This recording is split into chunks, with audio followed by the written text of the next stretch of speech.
Hello everyone, and today I have a really cool video that I wanted to show you guys a long time ago. Many people asked me how I did 20 million camas in just two first weeks of a new server of this new last beta.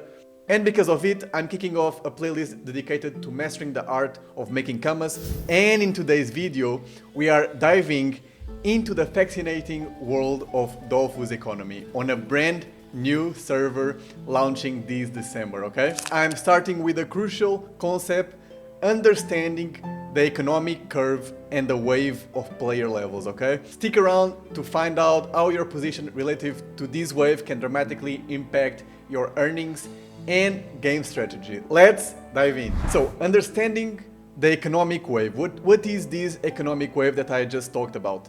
In any new server, players' progression creates a wave of levels.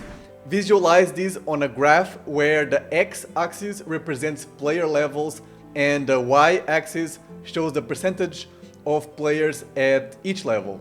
Initially, this wave is sharp and steep as most players are stuck and bunched at lower levels, but as time progresses, the wave broadens and flattens. This distribution reflects the varying speeds at which players level up and spread out across the level spectrum. So, economic impact of player position. So, if you are ahead of the wave, players who race ahead of the wave enjoy significant advantages. They are the pioneers harvesting rare high-level resources that are in huge demand. These players can command higher prices for their goods and influence the market. This is the sweet spot for making big camas, but it requires speed, skill, and strategy to maintain this lead, okay? Then, if you are on the wave, means that you are moving with the majority of the players. Here's where things get tricky, okay? Competition here is fierce, many players need the same resources, and market saturation can occur quickly. You face stiff competition for resources, and the prices for what you gather might not cover the costs of the high-level resources you need to progress. You're torturing me and everyone else watching. This can lead to a financial crunch where your expenses might outweigh your earnings.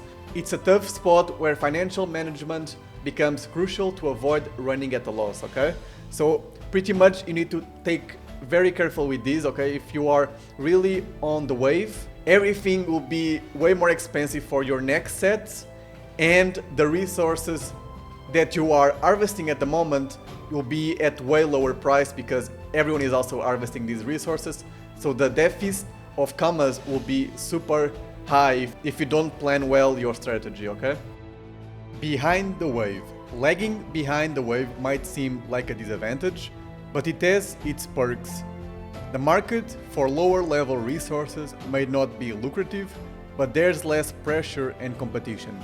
Furthermore, players here don't need to farm intensively. They can focus on completing dungeons, achievements, and quests, which provide enough camas for their equipment needs without the heavy grind. This path offers a more relaxed pace with steady progression, okay?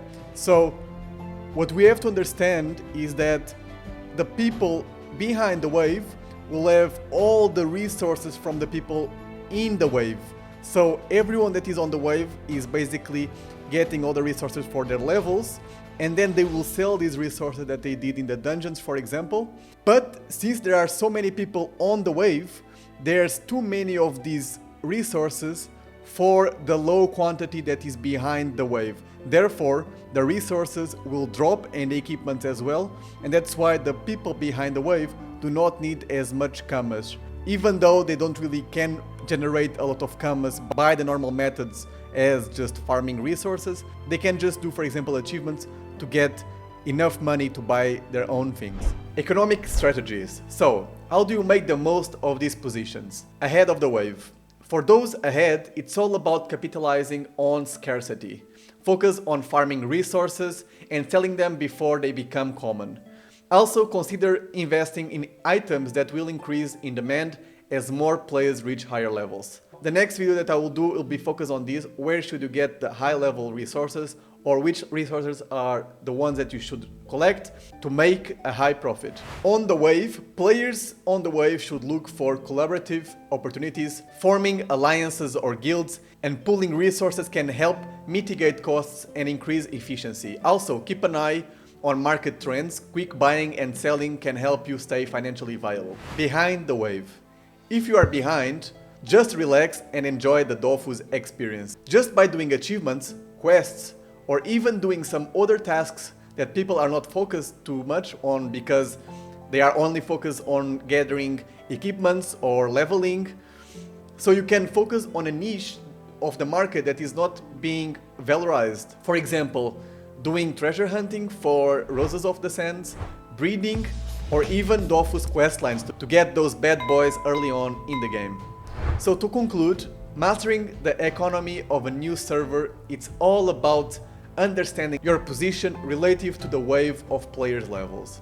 Whether you are pushing the boundaries, moving with the crowd, or trailing at your own pace, each position offers unique challenges and strategies. As the server evolves, the tactics you employed at the start will need to evolve with the changing economic landscape. Keep learning, stay adaptable, and use your knowledge of economic principles to make informed decisions. Also, if you don't know anything about economy, don't you worry, I will cover these later on.